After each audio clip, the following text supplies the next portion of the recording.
What does it take to be a successful entrepreneur? A dangerous amount of coffee and a ton of grit. My name is Jason Tracy, and every week I interview business leaders to share their stories, life lessons, failures, and advice with you. Welcome to Coffee and Grit. I need to hear that roar today, guys. What is up? What is up? Welcome back to another episode of Coffee and Grit. And spring is here. Like, we got the rebirth. You know, you wouldn't tell it as we're recording in the studio today as the snow's flying sideways and whatnot. But man, this has been a pretty cool year in the sense of the weather and the sun, and I'm solar powered. So hence why I needed that roar today, because there's no sun. It's like, bring me the energy. Welcome back, everybody. This is I have another difference-making guest in the studio. I have Corbin Gearhart, founder, owner, real estate broker of Full Circle Real Estate Group, if I can talk. And I'm excited to dive in. Corbin is a young lady that is just crushing it out there and has built a team of, last I knew, 46 agents. And I'm really interested, really excited to dive in on how she's killing it. She is the boss bitch, as she said, and she came in the studio in a good way. And several other topics, talking about entrepreneurship may not be for everybody, but we're going to talk about some of the things that are the leading indicators of knowing, So Corbin, welcome to the studio.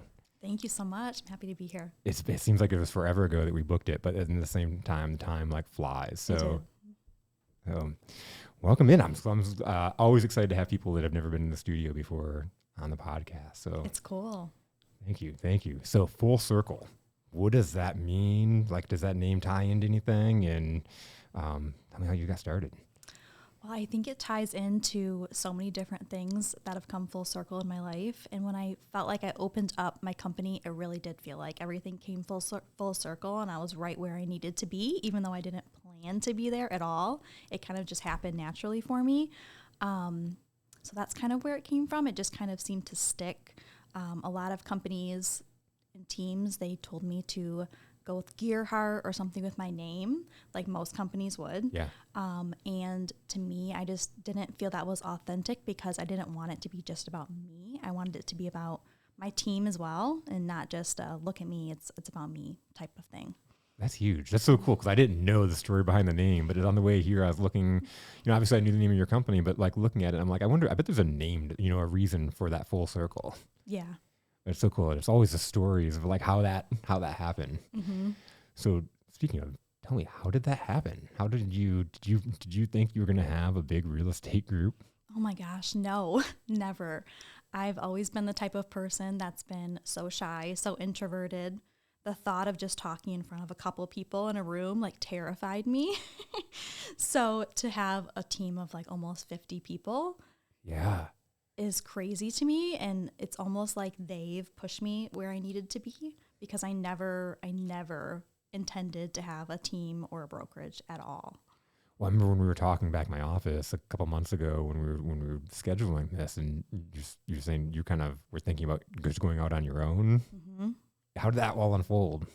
Yeah, so I had a lot of people that reached out to me to get started in real estate that I started mentoring, mostly from social media. They saw what I was doing, and they wanted to kind of get in there as well and do what I was doing. So I had like 6 people originally that I had brought in and helped train and mentor them. And I was on someone else's team at that time. I decided to venture out on my own. And then they were kind of like, wait, if you're leaving, I'm coming with you.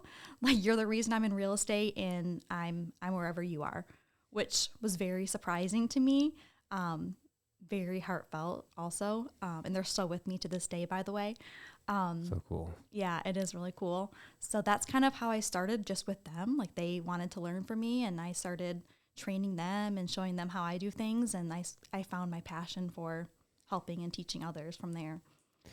Isn't that cool how we kind of go about, and we don't necessarily, sometimes it's not intentional. I got into sales so long ago, and it was just because I needed to make money, and I was trying to pay my way through school and stuff like that. I never ever thought I would go into like sales leadership, or that would spawn into a career in leadership and empowering other people. Mm-hmm. But then when you're there, it's like, this is why I went on this journey. Yeah. I never saw myself as a leader necessarily.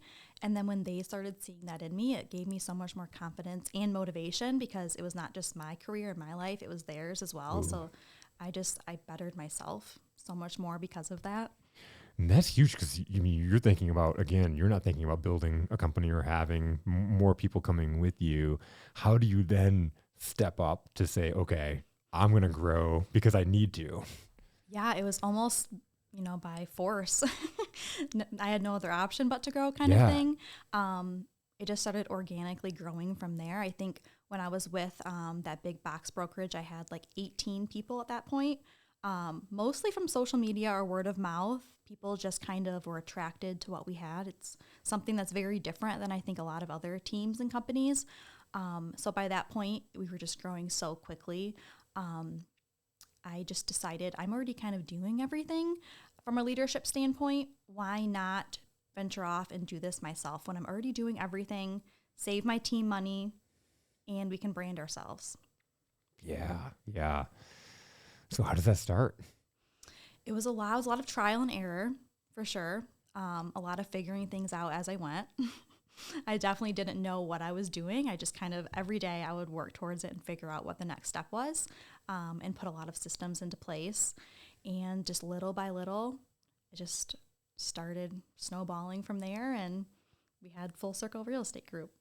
That's so cool because when we talked a couple months ago, you had just had a big event, like an end of year celebration, and it's cool seeing how big your team is, but that you have an event like that, and it was just seeing everybody dressed up, and it was really cool. Yeah, it was nice just to be able to recognize everyone, appreciate everyone. That's something that I'm really big on, is just showing appreciation for everyone and recognizing where everyone is, celebrating accomplishments. I think that's huge. What do you think it is that people saw in you that made you that leader that you didn't even recognize in yourself? Sometimes I still don't know what people have seen in me. I'm just like, it blows my mind, honestly. But I think the authenticity, I'm not your typical salesperson or broker at all. I'm not a salesperson whatsoever. I'm very hands-on. I truly want the best for them. Whereas most companies, they're kind of just about the money. Yeah. And so I think they saw that I truly do care and I pour a lot into people, it's really hard to find. It is so hard to find. And I've made my whole career on, and I talk about being the difference all the time, but it's giving people what they like, discovering and figuring out how to solve their problem versus thinking about it and taking the approach of like, I need your money. Yes. I view myself more as a servant for them. Yeah. Like I'm here to help them and develop them. And I'm not afraid to do whatever needs to get done. So then, like, with your people, as you grow a team of 46, do you find that everybody kind of falls into that mindset, that kind of heart-centered, service-oriented mindset? Yeah, we've been really lucky that we have so many like-minded people. Everyone has, of course, different personalities. We have a lot of different types of people, but everyone sees sales the same way. They want to help people. They put their heart into it. We've been really lucky that we've been able to have that culture for everyone. It's still wild to me that I can genuinely like almost 50 people, like 50 people. And we actually truly love each one of those people. It's really cool. So I'm trying to be very selective on who we have because we just have such a good group of people. Well, so how long have you had your agency? About a year and a half. A year and a half. How do you talk about being selective? That's a lot of growth really quickly. It is. Yeah, and honestly, we haven't done any recruiting at all. Most real estate companies, they do grow by making those cold calls, recruiting people. Yeah. It's an all attraction. Yep. So as long as someone's a good fit, I'm willing to take them on. But we're selective. We have a lot of people that want to join, but I just don't think that they're the best fit at that time. Mm-hmm. But it is very, very fast growth too at the same time. Well, it's a really cool problem to have when people want to be a part of it, and you can say, "Hey, you're not ready," or "You're not to the point." You can turn them away, but really build an incredible team that you have the top 50 people. Yeah, and it's not about experience either, because you can teach real estate very easily, but you can't teach that culture and that mindset. So that's really what I'm looking for more than anything. is the mindset. Mm-hmm. I've said this as a sales coach, you know, I love the people that say I'm not a salesperson. And I've sat down with so many people that wouldn't define their jobs as being in sales, but they've always made it happen. And it's because they have that authenticity, and they're trying to solve a problem, and they don't necessarily see it as like, people think of sales as the negative connotation. Right. There's a whole negative kind of, it's almost like swearing. When I speak in front of groups, I ask them what they think of sales. Like, when I say sales, what do you think of? And it's always negative. Mm-hmm. Nobody ever brings up like, I serve people. Like, to me, that's what sales is. It's serving people at the highest level. If I can discover and I can help you solve a problem, and then I've just taken care of you really well, and you're going to come back and see me, because there are so few people out there trying to solve the root of the problem. Mm-hmm. I agree. You talked about at the beginning, and like people kind of drawing in and seeing your social media stuff. Like, what got you on social media? Like you talked about, like, as we were getting set up, like being shy, like, like I try to think of people not watching my videos, but a lot of people are. How did you start that, and how did you get used to people watching? I think I just started seeing results. Like, I built my real estate business off of social media. I had people reaching out, and that was my main source of my leads and clients. So I think I just started pouring into that as much as possible, just because I knew that's what I needed to do for my business. So it really brought me out of my comfort zone a lot. Even though it is social media, you wouldn't think that it does, because it's not in person, but it really has. What was the biggest struggle from the beginning for you? I think just putting myself out there, like second guessing when I'm posting or how it makes me look. And eventually I just kind of got over that and just did it and stopped overthinking it. Yep. Yeah. I had this, in my job, we'd get up in front of the whole company and speak and do kind of like awards and presentations and motivational speaking and all that kind of stuff. I'd speak in front of like people within our whole industry, never had a fear with that. And people would always tell me to make content, and I didn't until I started my business. And I'm like, oh, this is going to be easy. And then I'm like staring at the camera for an hour. Oh, I got to go to the bathroom now. Oh, I'd find every excuse in the world to not do it. And there's like not having joy, but finally forcing myself to do it and get over it. It's like, it's a lot harder than what you would think it would be. Right. Especially for you. You're like speaking in front of all these people, and then you're second guessing your post on social for sure. Media. Yeah. Well, because,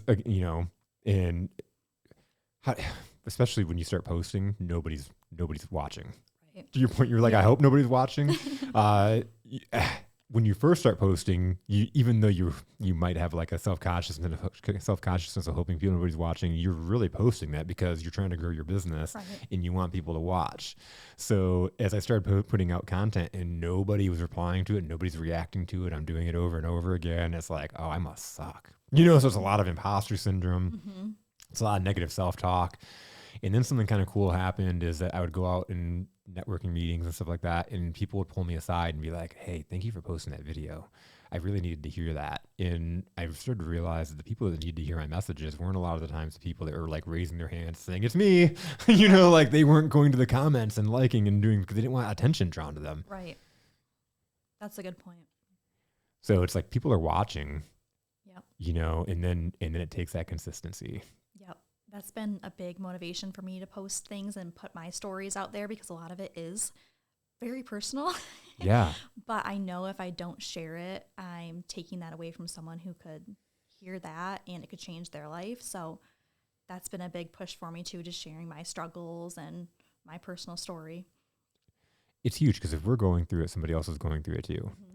And I always look at that. In fact, I have a really good friend. Her name is Barbara, and she's in her 70s. We did a podcast together for a couple of years. She's out in Chicago, and she has this phrase where if you've lived it, if you've been through it, then it's your responsibility to share it with others, because it provides that hope to somebody else that if you can make it, they can make it too. Right. If you can get through it and you can overcome those struggles, they can too. Right. Constantly telling my team that too. Like, look, guys, this is where I started. You guys have an even bigger opportunity because you're starting from here. I started from here. Yeah. If I can do it, why can't you do it? Yeah. Well, and so, before we started recording, I love the story you told about the person you have in your team that you said is in her 50s. I hope she is. We may cut that part out. No. She's like, oh man. I'm actually 43. Oh no. But like, tell me that story again. Yeah, so actually right before I came here, before I was leaving, she came into my office and she literally started crying. And she said that she is just so grateful for Full Circle and everything that we've done for her and her business, because she came from a big box brokerage. She almost completely quit real estate. She felt just kind of hopeless. She had no direction. She didn't know what to do at all, because she really had no one there to help her and guide her. And now she's feeling completely different because she has that guidance and all the other tools from us. And it was just a really good feeling. Not that I wanted to see her cry, but just knowing the emotions behind that. Yeah. Yeah, I was like, this is why I do what I do. This is what pushes me to do all the hard stuff. I was going to ask you, like, you know, because like we talked about, there's hard stuff and then there's stuff that you have to overcome in your own life to do the hard stuff. Because you talk about, like, we all have things we're dealing with, and as you're going through, and then you have these things you have to overcome, plus entrepreneurship. Yes. It's a lot. And honestly, a lot of it's intertwined too. Yeah. If one area is suffering, usually another area is suffering too. So it's been a lot to balance. I mean, I have 3 kids at home between 2 and 11. And I've had my own mental health issues. There was a while that I felt very severely depressed. Now I'm better, but that was hard, just waking up every day and having to push yourself when you don't even want to get out of bed. Yep. But I mean, if you want to do it, you can. It's your decision. Now, were you going to, as you were starting your business, or? Yeah. Yeah, it was actually right around that time, which now I'm like, how did I even do that? Yeah. Because I mean, there's so much to running a business, but then having, like, depression, you can't control it in the sense of it's just hitting you and you don't even know why. Yeah. And I couldn't get over it because it was, like a chemical imbalance in my brain. And no matter what I did, I just couldn't feel right in my head and happy. But I kept pushing through. I knew at the bottom of my heart that it would be temporary and I would get through it. So every day I would just wake up and just, like, force myself to get what I needed to get done. And I mean, it paid off, but it was definitely hard. 'Cause, I mean, again, you're starting this agency and your team is growing rapidly, and then to go through and have to fight through depression, that's incredibly hard. Mm-hmm. And I mean, I'm not saying I'm cured Yeah. right now. I mean, I still definitely have problems here and there. I probably always will, but it's something that you can get through. I'm glad that I stuck through it. It's huge. Like, so what do you do? How do you get through it? I did therapy, which helped quite a bit. I did get on medication, which helped tremendously too, because I do think it was a brain chemical imbalance. Mm-hmm. So that's helped a lot. It's just finding the solutions and finding a way to move forward. Yep. This is another thing. You're talking about social media and sharing things that you're going through. And, like, I've seen you share, about depression, anxiety, and going through this. And, for people, because, like, we talk about vulnerability and you talk about being authentic. And a lot of times when we're creating content, we're putting ourselves out there. It's so vulnerable. And I know you probably felt it. I've felt it when I've put stuff out there. But a lot of people can't really fathom that, or they think that people may criticize them, or they have this, like, negative feeling of what would happen if they did expose that stuff. And for you, what have you experienced by being vulnerable? I mean, it was definitely difficult at first, but I knew that I made life look easy on social media. Yeah. So I kind of felt like it was my responsibility to show people that there's real life behind that, because people did always tell me, like, you make it look so easy, everything looks perfect, and it's really not. So I felt that responsibility that I needed to let people know that I'm no different than you. I have my own struggles. Like, I have no talent. I'm not more educated. I don't have it all together either. So if I can do it, why can't you? Yeah. Yeah. I get this all the time because I'm out there a lot and I create a lot of content, and people will see me and they'll start, and I may be having a bad week. This year started off really shitty. And so like people are like, oh, you're everywhere. Like your life is going great. And so it's like figuring out how do you mix that? Because I don't want to create content where it's like negative or constantly, oh, I'm struggling Right. or these things are happening and stuff like that. But it's mixing it in again to like let people know this is real life. And I try to do that in this content and being vulnerable of like, this is where we're at. This is what's going on, because people listening, they're, starting their own businesses, or they're running their own businesses, or they're thinking about going and starting their business, or they're just struggling through the everyday life and everyday work and having the same problems that we're having. How do you get out of that, Right. I used to think that these people who were doing what I'm doing or anything big, that I could never be like them. They must have something that I don't have. They must, have something that is not inside of me. They must have all these resources. And then I started talking to these people who have these businesses, and I'm like, they're just like me. Like they're special, but they're not anything that special. Like if they can do it, why can't I? Why can't you do it? Yeah. It's one of those things like when you meet people that you've put on a pedestal, you realize it's like the old saying, they put their pants on the same way that you do. Mm-hmm. And again, a lot of times we'll see people on social media that are posting all these things. And I've had people that are like, oh, I hate social media because people put this like, they only put the best stuff out there. And my question is, do you want people just to be depressed all the time? Like, do Right. you want to hear, do you want to see like all the ugliness all the time? Because Right. that gets bad, like I don't necessarily want to see all that, I don't think we, but when you meet people that have, like they post all this stuff, you realize they have their challenges too. They're just posting the highlight reel, Yeah. yeah. As you meet people that, again, you put on that pedestal, you start to realize they have the same challenges you have, or sometimes even worse. Or sometimes I've met people that are really successful. It's like, wow, they made it. If they made it, Right. like, what is my excuse? Exactly. You've met somebody like that? Not you. Not you. Thanks. So, what's your biggest challenge? I think just balancing everything. Mm-hmm. There's just a lot of different things to balance. Always being on call as a business owner. I think it's definitely not for everyone, for sure. And just keeping a positive mindset through everything, I would say too, is something I'm constantly working on every single day. What do you do to do that? I do a lot of self-help books. I do a lot of positive affirmations. I try to reframe a lot of things in my mind. I got that from therapy.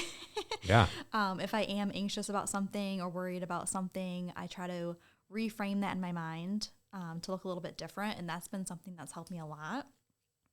So just thinking about maybe even going on this podcast, nervous about that. Yep. And just thinking, what are the other outcomes that could come from this? It could go really bad, sure. But it could also go really good.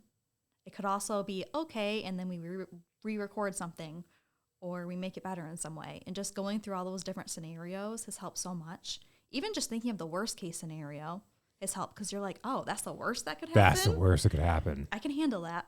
Yeah. I had a client one time that we were talking about posting social media, and I'm like, what's the worst that could happen? He's like, nobody watches it. I'm like, well, that's the worst that could happen. Like, just go ahead and keep posting, because I can guarantee you probably no one's going to watch it at the beginning, just go ahead and put it out there and be free with it. Like, I hate to think constantly worst case scenario, but just to think of all the different scenarios that could happen, it makes it better. Because are you really going to die? Exactly. Like to go do that thing. Like, Right. I mean, we could probably die doing anything. I could go out and cross the street and get hit by a car, but like, am I really going to die by doing that? What's the worst really that could happen? And when you put that in perspective, like, we hype these things up sometimes that are way worse than what they could possibly be. Yep. I always had the challenge of like firing people, for example. Like, it was the worst. I'd lose sleep. I'd be like sick all throughout the day. I'd put it off to the end of the day, or like it'd just be like that rock in my stomach. And then when I'd sit down and have that conversation, it was so much easier than what I thought it was going to be. I've only had one conversation of all the people I've ever terminated in my whole entire life where it went bad. And all the rest of them are like, they knew that that wasn't a good fit too, most of the time. And then when you break it down, like I'd gotten so many messages over the years of people that were like, thank you for making that move. Cause I probably wouldn't have, thank you. And now I found this that I love doing. Yeah. That's a good feeling. It's a great feeling, but it helped me move to where I was like, wow, I'm creating all this anxiety by putting it off. I'm hyping it up. It's going to be this horrible thing. And then out of all these times it's ever happened, I've only had one bad experience. And at that point, by the time I had this conversation in my head, that hadn't even happened, So it's like, I'd never had a bad experience from it. Yeah. We run from we hype up in our mind more or less. And so I love how you sit and you think about what would be the worst that could happen. But I love that reframing, because I have to do the same thing, is what can happen that's good. What are, like, reframing and looking for the good potential. I had a sales call that I botched really bad a couple years ago, and like I really beat myself up on it. And it was like, oh, that was horrible, blah, blah, blah. And I like had a pity party for myself for like 30 minutes and then caught myself and did this very thing. And was like, really, how bad is it? Right. And then what could I do? Is there a way I could put this in a better place? Mm-hmm. Like, what could I do? And I started like then thinking, and then I called the person back and was like, hey, and had a conversation, and we ended up moving forward. And it was just, I had to sit and reframe myself though. And like, because if not, I would have sat and had a pity party and I would have probably never talked to that person again. Right. Some people do sit in that pity party for a lot longer than that, forever, for everything. It's just about moving yourself out of it. Because we talk about, like, my conversation with going and firing somebody, I hype it up. Oh, it's going to be this big, horrible thing. Every day that I don't do that, it's going to get worse and worse and worse. That rock's going to get heavier and heavier and heavier, until 5 years passes and I talk about I didn't get that promotion because I didn't do these things, or I couldn't do these things. Now I'm a person that can't take action. I'm a person that can't have these difficult conversations. And I start defining myself by that. And then, I'm telling how it could have been. Yeah. I could have been this. I could have did this. And you hear that all the time. It's a snowball. It is. Mm-hmm. It is an absolute snowball. And it's like, it's so hard, that chicken and the egg. How do you get out of depression? How do you get out of anxiety? How do you get out of that? Because like it's hard to do until you move forward. It's a hamster wheel. It's a hamster wheel. Mm-hmm. Because then you're locked in the prison of your own negative self-talk. Yeah. Did you ever think that you'd, like, growing up as a kid, did you ever think that you'd be a leader? No, never. I was always so shy, like I said. I never would have thought that ever. I did want to be a teacher, though. I always knew I wanted to help teach other people. I was always the one that was the boss and had to be the teacher when we played school. And then I would make them do homework assignments. They'd be like, I don't want to play anymore. I'd be like, you have to do your homework assignments. I'm done. Like, this isn't fun anymore. But then they leave and they've learned something. So like really, like, teaching has been a big motivating factor in that leadership. Yeah, I see that in myself more than like the real estate aspect of things, for sure. So now, like, as you have an agency, you're building this big thing. What is your split? How often are you an agent versus leading the company? Almost never to be an agent. I don't ever help buyers. I hardly ever have listings. So I'm basically completely out of selling and 100% into the broker role. Yeah. How is that? I love it. It's definitely where I think I belong more than anything. I always love real estate, and I'm still very hands-on with the real estate side of things, but I don't think I could be a good leader if I was out there constantly selling and still in that hustle of selling constantly. Yeah. I don't think I could be fully present. Yeah. It's so hard when you have a team, and if you're out doing your own things, how do you then give back to them? Right. Yeah. Yeah. And it's like going back into that teaching, in empowering, you now give back all your knowledge to your team from what you've learned. Mm-hmm. Yeah, that's the best feeling. Just passing that along and being able to make sure they're doing things the right way and for the right reasons, and teaching them the right things to do. Because a lot of times you don't have control over that with the industry. Yeah. Talking about that, there's so many things you can't control, and we do speak about entrepreneurship in general, but, you throw in our personal lives, we throw in like depression, that kind of thing. But then the real estate industry there's a whole lot of uncontrollables. Like, it's hot or it's not. Yeah. How do you succeed and do well when it's not? Well, it's kind of like right now, honestly, the Yeah. market's a little bit weird. A lot of people who are buying or selling homes have to have a pretty big motivation to do so. They're not just moving because they want to. So I think it's just about staying up to date on everything and taking as much market share as you can, which we've had such a big audience constantly.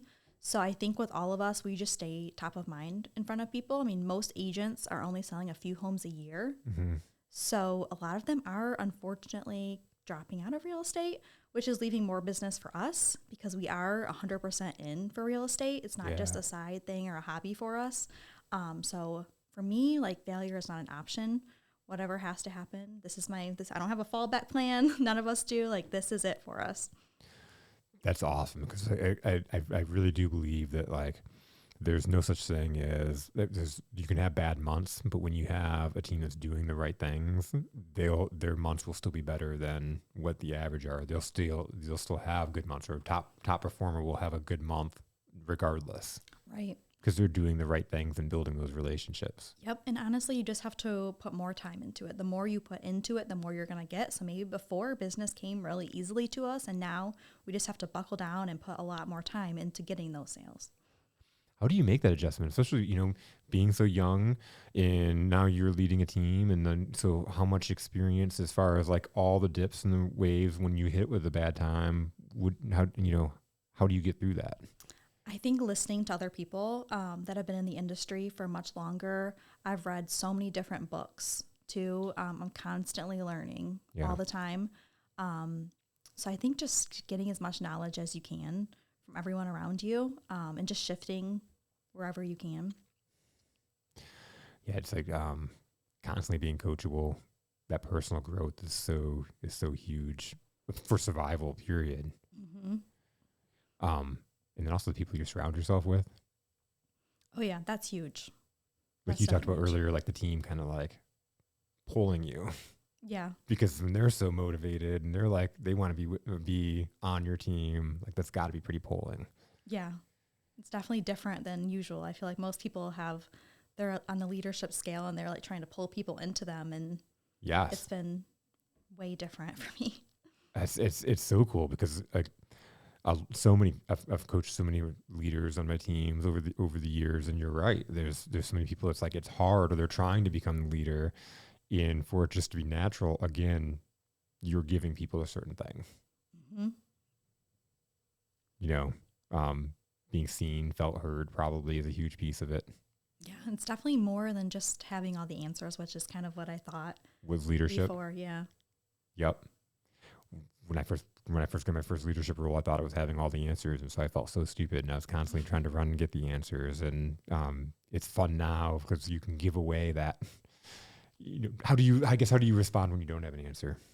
I mean, I'm honest with it. I tell people I don't know that answer, but I will find it out for you.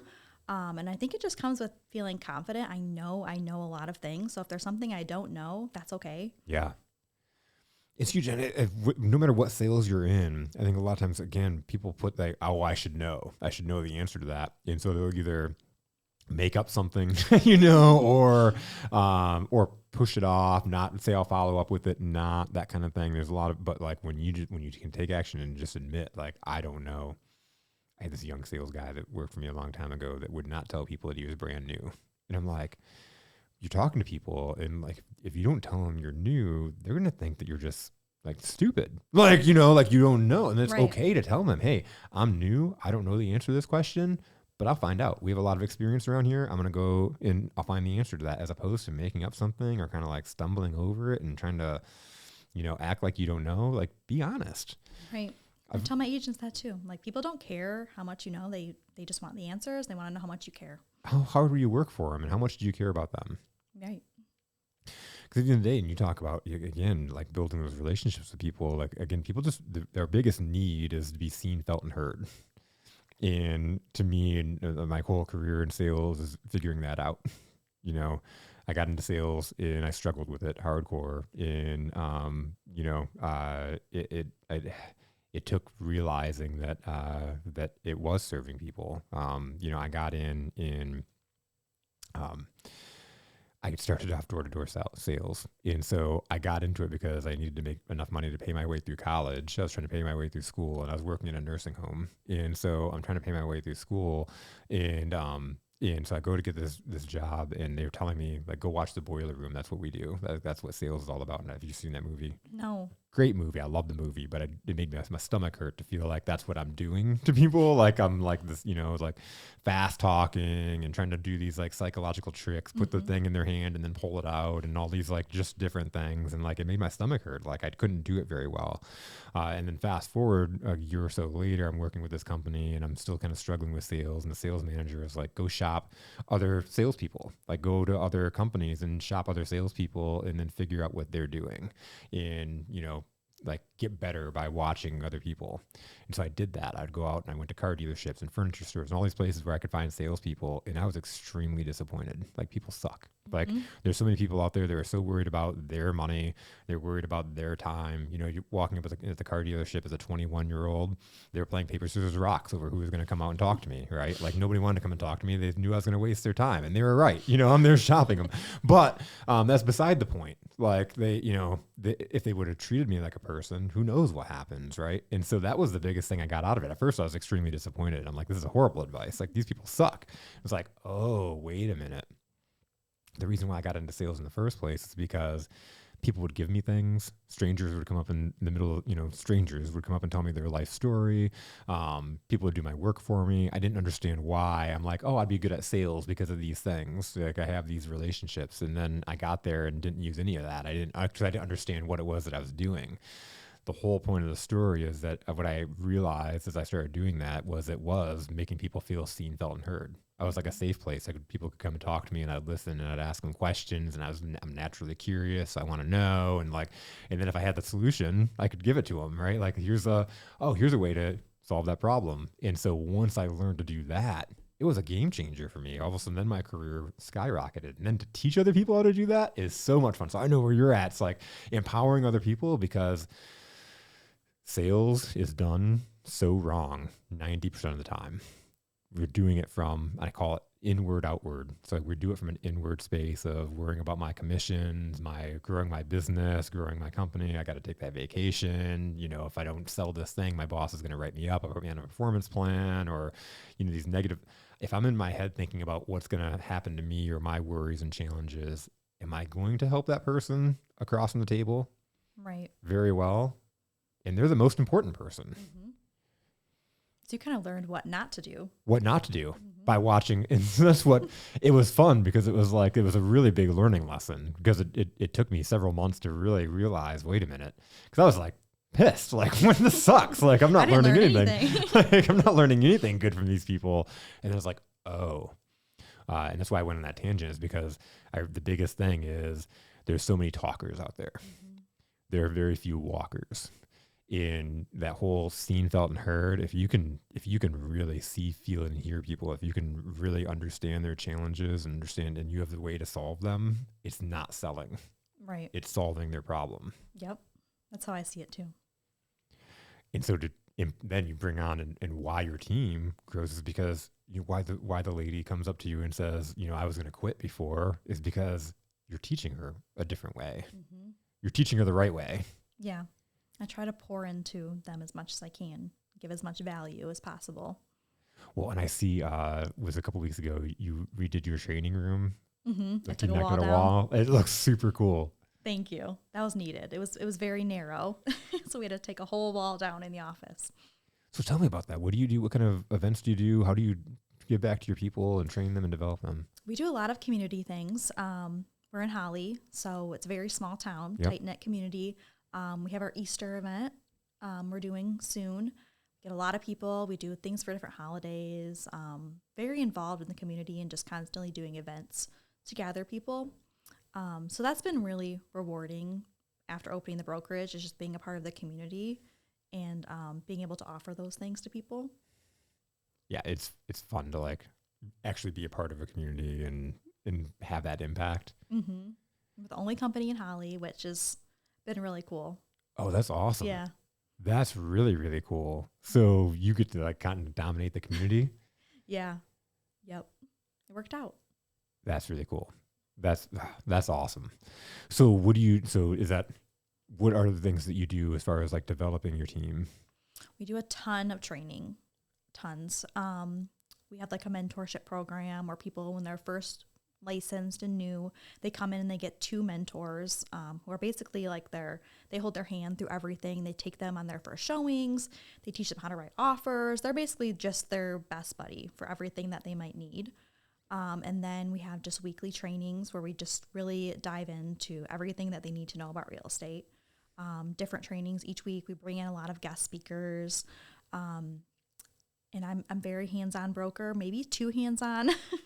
So I'm always there for my team. I'm constantly doing meetings with them. I'm available 24/7.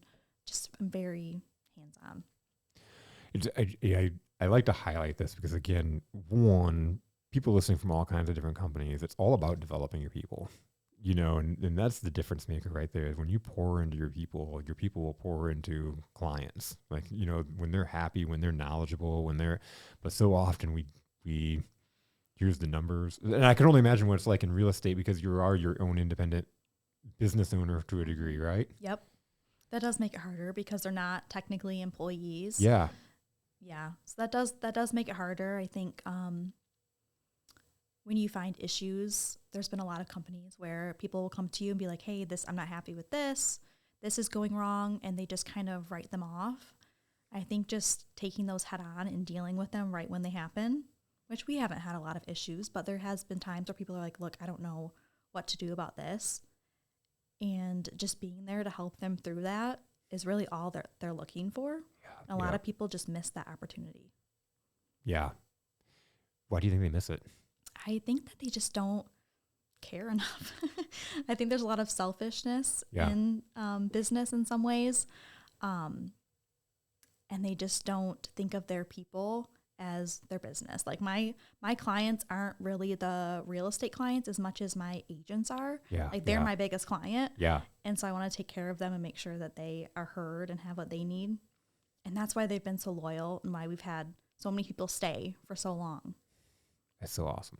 I was just telling a story to a client just before I came here, and it was talking about I was sucked at leadership. Like I was great at sales. Like I finally got good at sales, and I got this leadership position, and I sucked at it to the point where I was like, I'm going back to just sales. I'm tired of worrying about everybody else and not doing well, right? And then I had this epiphany. It was like, what if I treated my people like I treated my clients, right? Like, because I was coaching a guy that's like moving into leadership, and he's been a phenomenal business development guy, and he's struggling with his communication with his people.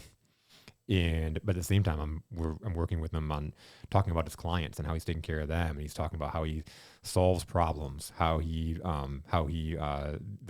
organization that he's serving is a huge organization, and they have communication gaps between departments. How like certain departments are in the same hall and they don't talk to each other at all. And he's like, what I do is I solve problems, but then I bring the departments together and make them communicate, and they don't even realize what's going on. I just brought departments together that hadn't talked in a long time, and that's the reason why they have a lot of problems that they're having.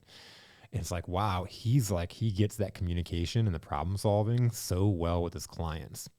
But then when it comes down to his people, he's like, I don't like to micromanage. Like, I hate telling them what to do because I feel like I'm on them. Or if I do tell them what to do, they feel like I'm on them, or, like struggling with that. And for me, a big gap or how I became a better leader was understanding and having that epiphany of what if I treated them like my clients, in the sense of, I want to help you. I want to serve you. What are your goals? What do you want to achieve here? Like, yeah, money, but why? What do you want to do? And, how can I help you? What are your challenges with that? And if I can help you overcome those challenges. And so that's what I just started doing as a leader, is like sitting down with people, understanding again, where do you want to be and how can I help you get there? And once I started doing that, it was like people started working harder for me. They started growing, developing, achieving, and my career blew up. because it's like empowering people, you know, but not a lot of people get that, I guess, or, you know, I had to hit my head several times in order for me to get it. I find that so hard to believe. Look where you are now. Well, again, it's growth. Right. It's growth. And it's so funny because you would think that people see the obvious things, but they don't. And it doesn't always come naturally either. Like these are things that we've had to learn and grow into. It's Yeah. not just like we were born with this. Yeah. No, that's what's so fun about it. It's like, were you born to lead a company of 50 people, you know? You know, there's probably a part of you, your skills and talents obviously Right. show that you were, because without you even like trying, it happened, right? And I don't want to take away that you weren't trying. I know what you mean. Like growing your Yeah. team, like it just happened. You didn't have to go out and recruit people and stuff like that. People followed you.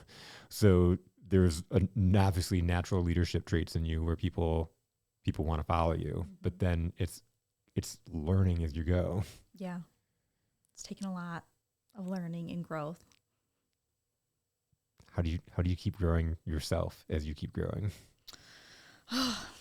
It's working on myself a lot so I can be the best version of myself. Yeah. So I'm actually a woman of my word. I'm not just saying this is what you should do to get to this point. I'm actually living it. I'm living proof. I'm not just, it's more genuine Yep.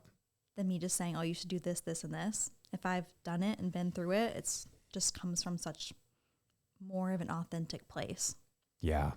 Yeah. I like, and not asking people to do something that you would never do yourself. Right. Just like that, where it's like, go do these things. Have you done Right. it? No. Right. I'm never going to tell people they have to cold call all day long to succeed in this business, because do I want to do that? No, it works for some people. Maybe it'll work for you. Yep. But there's so many different ways to succeed. How? You know, and I don't want to like, you know, but like, because I'm the same way. It's like, I'll teach people how to make cold calls, because I think there's some necessity to it, especially if like I had a client that was in commercial janitorial and they needed to have a pipeline of people that they're calling and continue. So you have to make the cold calls. But I think there's so many ways to generate in warm leads or natural, authentic relationships. And that's where I love to spend my time. Mm-hmm. And I mean, I did do the cold calling when I first started. And Yeah. So I got my first couple listings. And I think that really did help me as far as overcoming objections, getting out of my comfort zone. Yeah. So I definitely encourage trying a little bit of everything until you find what works for you and what you're most comfortable with, because I'm not going to do things that I hate. So I don't expect other people to be able to continue doing things every day that they hate, because that's just not attainable. Yeah. So just kind of trying different things and seeing what works for you. Like social media for me has been huge. Yep. But then there's not everybody. Not everyone everybody's going to do everyone that. likes that. Yeah. Yep. Lots of different ways.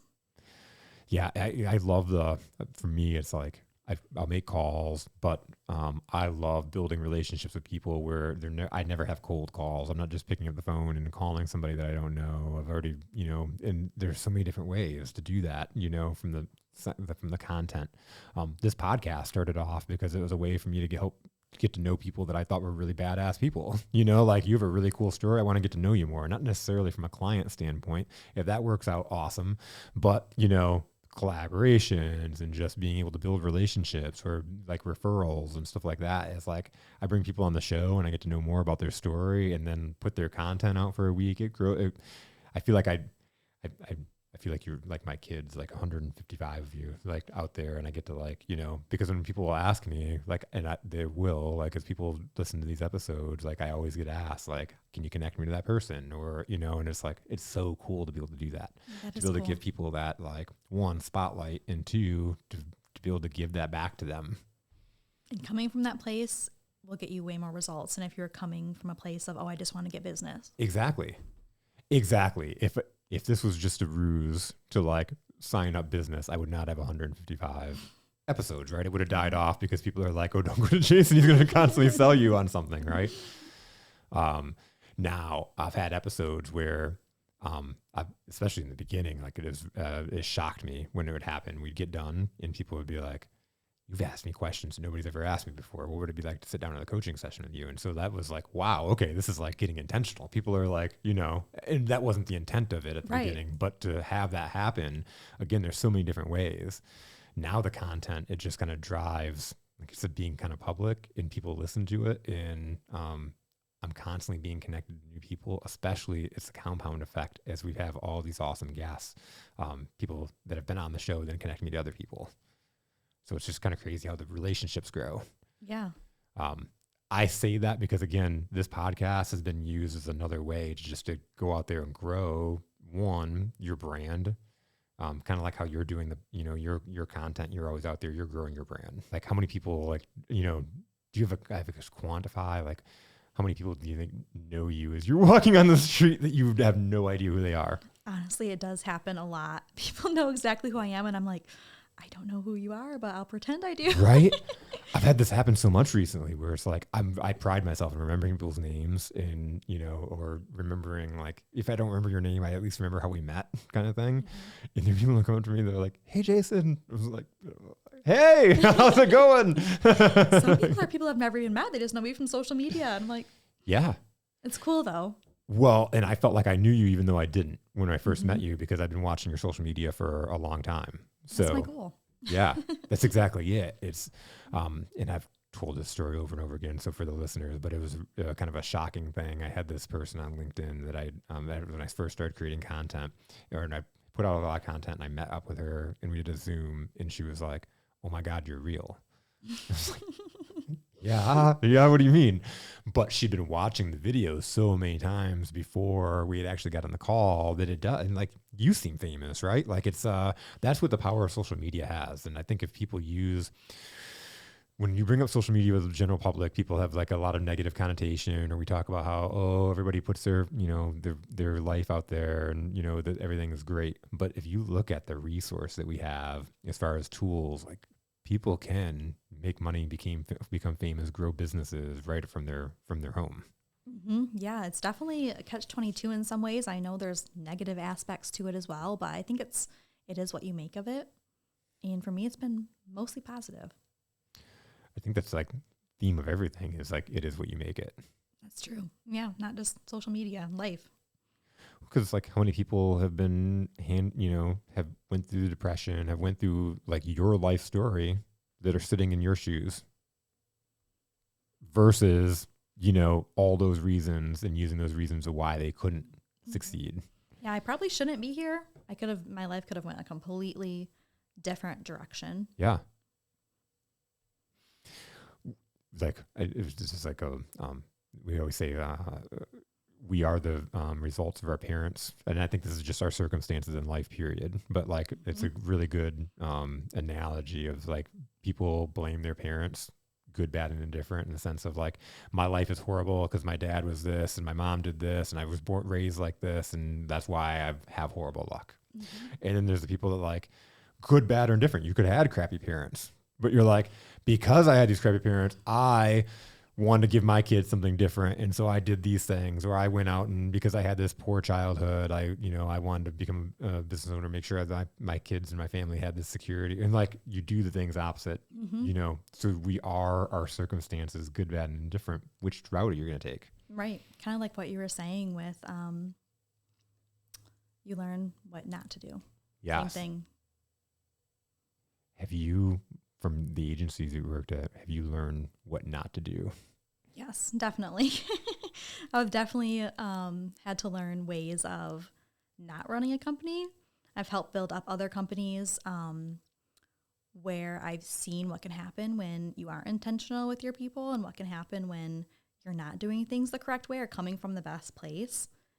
And I knew immediately that that's not what kind of leader I wanted to be.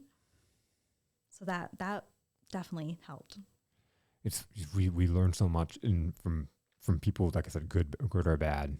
You can have a bad boss, but there's so many things that you can learn from that, and then decide to not do that or intentionally make sure that doesn't happen. Mm-hmm. Yep. And again, I think no matter what your mindset is and what your perspective, because people could say I didn't succeed because I had this crappy boss that always tore me down or whatever. But there's so much you can learn from that and empower other people. Mm-hmm. It might be harder because you do start lower, but we all have the same opportunities. We do. Yeah. It's, how did you get that mindset, I guess? I think just I had no other option but to have that mindset just to kind of get through where I was. Like from a standpoint of being a child, teenager, young adult, just that's what got me through, is knowing that my circumstances are temporary and I don't have to have my life like this. Like, that's the only thing that got me through, is thinking about my future and what I wanted it to look like, because I did not like where I was at that time. Yeah. So just manifesting and thinking about that every single day, just knowing that it was possible for me, just really helped.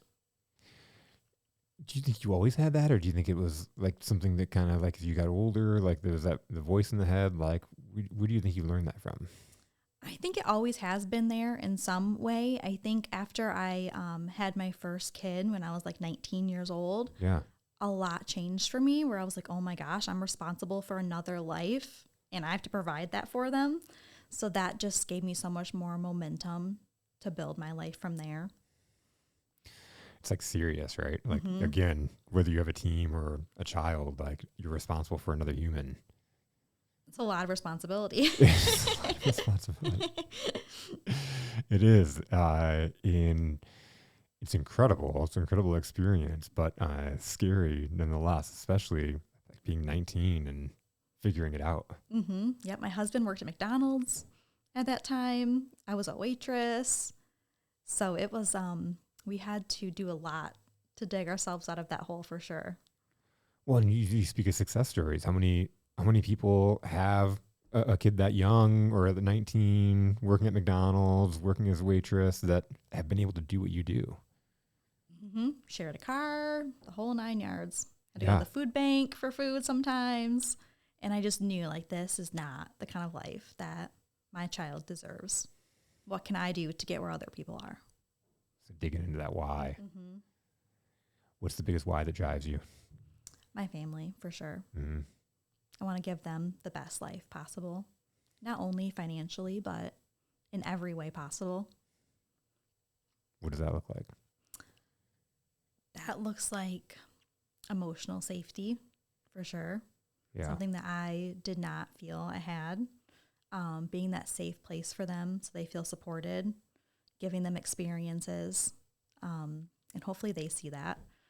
So far, I think I need to humble them a little bit. Like, look where other people are, where you guys are. They're still very young. Yeah. But I hope to instill that in them too. Like, look how blessed we are in our lives and where we could be, and all the things that you guys have, not just physically, but just in every way possible. Well, you just said like you didn't feel like you had that safety. What was that? What was that like for you? That was really hard. I mean, it still always will be a part of me and ingrained in me, and something I have to fight against every day. But just not having like a stable home, seeing just constant toxicity in every way. And that really changed me in a lot of ways. And I just knew that I cannot put my child through that. Like, I would just constantly wanted to be like the best mom I can be, and I'm not perfect by any means. No parent is. Yeah. We're But- humans doing the best we can, right? Exactly. Yeah. And I know that my parents are probably doing the best they could with what they had too, Yeah. which has been changing for me too. That's been kind of just forgiving them for that. Like, they probably were doing the best that they could at the time with their own issues. That's been healing for me too. And just not wanting to repeat those patterns. That was huge for me. And I talked about a little kind of, it's ironic or coincidental that we're having this conversation, because a second ago I talked about we like are kind of the results of our parents, good, bad, or indifferent. And for me, I was in a really big victim mindset. I had an abusive dad, and he committed suicide when I was 21. And there was, even after he died, there was a lot of like, standing in welfare lines, like having, I got into sales and I sucked at it, and so I wasn't making any money. I did eviction notices, and my life just kind of crumbling and falling apart. And instead of like taking that responsibility of it's on me, I found myself in this, like, I'm in this position because my dad's an asshole and he did these things. I'm this way because this is just the way my luck, like my life was supposed to be this way. And one day, like, recanting everything and like being in the poor me mindset, I started asking myself, like, man, dad's dead, like, can he really feel this anger? And if he could, what does it matter? Mm-hmm. If he knew how mad I was, or that I'm like poor me and all this stuff, like, what does it matter? And then like maybe, like again, he had his challenges with his childhood and his parents. And like, I started really thinking about this man that I hated and all these things that he did for me. And I started really feeling bad for him because like all this time I'm the victim. And then I started realizing he was the victim. He was the victim because he literally ended his life not really feeling like anybody loved him. Right. Or that he didn't have, but at the same time, he had two kids that would, he had two kids that didn't love him because of the actions that he took. Mm-hmm. But who's to say that he couldn't have changed that? Right. Like there's so many things. And so I'm like, he never really learned how to create a different life. And that was just a major realization for me. That's like, it's time to wake up because what do I want? Mm-hmm. Do I want to repeat and live a miserable life? Or do I want to have a family and show them a life that I didn't have? And to me, that was far more powerful than to sit there and continue blaming somebody else, because no matter what, we can blame somebody for our circumstances. We can blame anything for the reason why we're where we're at. But does that help? Does that help us get to where we need to be? That's a good point. Yeah. My dad actually committed suicide also when I was like 8, almost 9. So I can relate to that a lot. Yeah. Yeah. I was 21. So it's like a little bit later. And like, how, what was that like for you as a 9-year-old? That was really tough. I think for a while, I had a lot of blame, like, why weren't we enough for him to live for almost? And then going through my own challenges, I started to realize, kind of like you said, just knowing that they were victims as well to their own circumstances and kind of understanding more where they were coming from. And I mean, a lot of things I'll still never have answers for. Yeah. But just more compassion for sure. I think it's necessary, and I think a lot of people, and even like my brother and stuff like that, they don't kind of get where I'm at. There's still a lot of anger for my dad and stuff, but I don't have any anger for the person that he was. I feel more sorry and more like pity for him where he was at, and feeling bad. But wow, how releasing is that to not have to carry that, and it's to be that emotional stability to understand, that you have a different power and you can change things. And we look at those negatives. There's so many of us, we get caught up that this is who we are because of this. Yeah, it's very easy to lean into that. Definitely way easier. It's way easier. It feels easier. It feels so much easier to be able to put that blame on something else and to not take that responsibility. But at the same time, then you got to take those repercussions. Like you got to live in that. And I can tell you what, standing in the welfare line, having repossession notices, getting an eviction notice on my door, that was far more painful than just owning up and saying it's my fault. Yeah. It's my fault. Got to choose your heart. Yep. Which one? Because everything is going to be challenging, but which end result do you want? Exactly. I mean, it could be easy to not start your business, right? And, and have a big team and have all these responsibilities, but which heart do you want? What legacy do you want? Mm-hmm. Like I have to imagine that like when your person comes up to you and is in tears, like how much does that fill your bucket? Oh, so much. I'm like, this is what I needed to continue through this week. Yeah. 'Cause I love what I do, but there are those hard days or weeks where you're like, oh my gosh, like, what is this all for? And then I'm quickly reminded, like, oh, this is why. And it's so worth it. Exactly. I have a story I'm not going to share because I've shared it too many times in this, but it's like my origin story of like realizing this is what I'm supposed to do for the rest of my life. And it was getting that feedback from somebody that, I kicked his ass enough over time from, helping him grow and get out of his poor me victim mindset that he went on and made a huge success of himself. And he called me one day and just, he bought his first house and he let me know what that impact that I had on him was. And it was like getting off that phone and just crying and realizing this is what I'm supposed to be doing.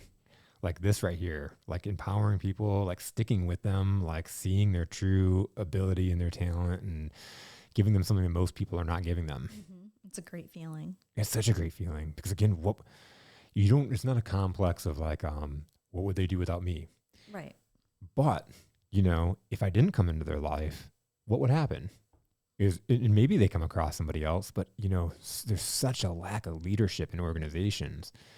I talk about being a difference maker all the time, and you're certainly a difference maker out there making it happen. And there's very few when you look at organizations or companies or entrepreneurs, and that's why I highlight the people that I do, because you're building companies the right way. You're taking care of people.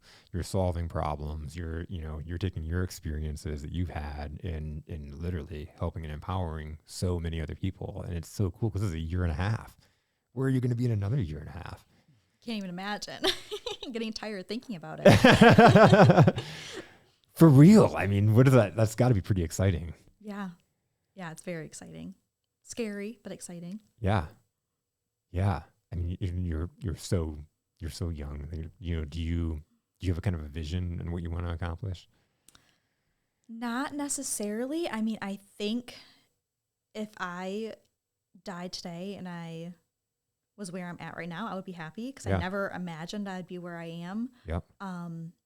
Obviously I want to keep growing, but I don't ever want to be like a huge company. I like having that small business mindset where I am so hands-on and I know every single person. Everybody. Yeah. But I would love to grow. I'd love to have a second location eventually, maybe in the next year or so. As long as I can keep making sure that everyone is taken care of and I'm implementing those systems to grow. I don't want to grow too fast. Yeah. It's taking the time, implementing the systems, growing it the right way. Mm-hmm. So you can make sure that you have that touch and feel and being able to still give those experiences where you're developing people and changing their lives. Yeah. It's so powerful. Like the fingerprint that you have on your people. I hope so. Well, they're there for a reason, right? Mm-hmm. Because they didn't have to be. Yeah. Sometimes it is like the imposter syndrome of like, why? What do they see in me? Yeah. Have you ever asked them? They've told me. Yeah. Yeah. That's the cool thing. I want to be humble though at the same time. So I'm like, keep me humble. Yeah. But it is so, I mean, you know, we talk about, again, being leaders, and it can be tough at the top because we do have to constantly grow, right? We gotta put on that, when things are bad, we have people that we got to take care of. And if we come in and decide we can't just cash it in for the day, right? And so how do you keep moving? And it's that stuff that the people that give you that feedback that, for me anyways, is like the reason why I drive and continue to throw myself in that fire, right? And 100%. And just loving what you're doing too. Yeah. That just really keeps you going. Yep. But so telling people, and I guess this message for everybody is like telling people that have impacted your life, how they've impacted your life. If you haven't, if you're sitting there and you're sitting and thinking about this, and we're talking about leadership and people that have developed you and changed you, let that person know if you haven't, what they do, what was that change they made in you, you know, because, and I've had this where I love giving gratitude back to the people that have come in and played an impact in my life, whether they realize it or not, because sometimes it's just even the little things. Sometimes it's just a couple interactions or maybe one small interaction that changes your life, and you never know what people are going through. Mm-hmm. You know, people see you on social media, and if they didn't watch any content and you're talking about going through depression, they would never probably think that. No, never. People say I'm very mysterious. I didn't used to think that, but now people are telling me that all the time. I'm like, I got to start opening up more. Open up more. How do you do that? You think I'm mysterious? No. I don't think so either. No, I think you put your content out there, and I kind of get, you know, I don't know you extremely well, but, you know. I don't have any secrets, really. It's all out there. That's funny. They're mysterious. Like, how can you be? Like 4 people have told me that in the last 6 months. That's interesting. I'd be interested to know what makes you mysterious. I know. They say I don't talk about myself very much. That's what the last person said. Because I said, explain, tell me. Because I need to know. Why am I mysterious? And they said, you just don't talk about yourself that much. Huh. Yeah. What do you do with that? I don't know. I don't know. I'm trying to talk about myself more. Yeah, exactly. That's why I'm here. That's why we're here. We do a whole bunch of content on it. But I don't want to be that person that just always only talks about themselves either, you know? Yep. Yeah, it's like, I know, I completely agree. And it's like this whole content is like I'm asking questions from other people. So it's like one of those things where people flip around questions for me. It's I get uncomfortable. Yeah. You're a very good listener. Thank you. Thank you very much. When I talk, because we talked about this before the show, like having fun with your team and being a practical joker, because that can be, just having fun, period. That's I think a key that we miss a lot of times in business is business, in life, in sports, whatever it is like, go have fun. We have so much fun. We don't take it too seriously. We work hard, we play hard too. And it's a nice break, because I know so many people are dealing with a lot of heavy things in their lives. And just to have that hour a week where we can joke around and have fun, that can help people more than anything. It is, yeah. Because again, we could be so serious about everything, and like when you're that tight and that stressed, do you watch? Are you a sports fan at all? No. No. Okay. Dan Campbell, like for the Lions a couple months ago, like they were getting beat by a team. I can't remember who it was in the playoffs, and they asked him, "What'd you talk to the team about?" And he was like, "I just told them to go out and have fun. Like just go out and be us, and just go out there and have fun." And they did, and they ended up winning the game. Wow. But it's like a lot of times when we have a goal in mind, we make it hard. And whether you're selling or you're looking for a relationship, if you're stressing about it, it is so much harder to do versus like you go out there and you have fun with it. You use your natural abilities. The next thing you know, you have a team of 46 people that are following you. Right. Like, because I'm sure there's a lot that you did that's intentional, but then there's stuff that surprised you. Oh yeah, absolutely. Before we go, I just wanted to talk about this. Is like we talked about having fun, and the video that you did had me cracking up a couple weeks ago of like you calling one of your team members and just like getting on there. And this, I take it this is probably a normal thing for you, where you get like you're getting a lot of calls. Yeah. So they were. That was a little bit dramatic, but. So Corbin does this thing. She called somebody on her team. Got up to 6 times and had a question to ask them. But every time she went to go ask the question, she's like, "Oh my God, my phone's ringing. I got to answer this. Let me call you right back." I called her right back 6 times. I had so much anxiety watching it. I'm like, oh my God, I could never do that. She was a trooper. She was a trooper. Shout out Brittany. And then at some point, she was like, "Are you fucking with me?" You're like, yeah, I am. I'm shocked she didn't know before that. I know, she was so patient too. I'm like, she's so good. She's like, "Oh no worries." I throw a lot at her, so she's used to it.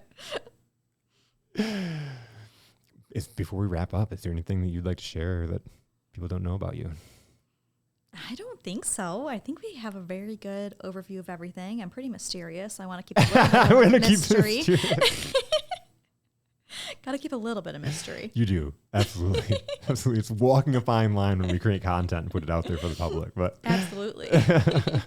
Corbin, thank you so much for coming down here and spending the hour and some odd minutes with me. It's been awesome getting to know you better, and I look forward to people listening. Yes, thank you so much. I had so much fun. My pleasure.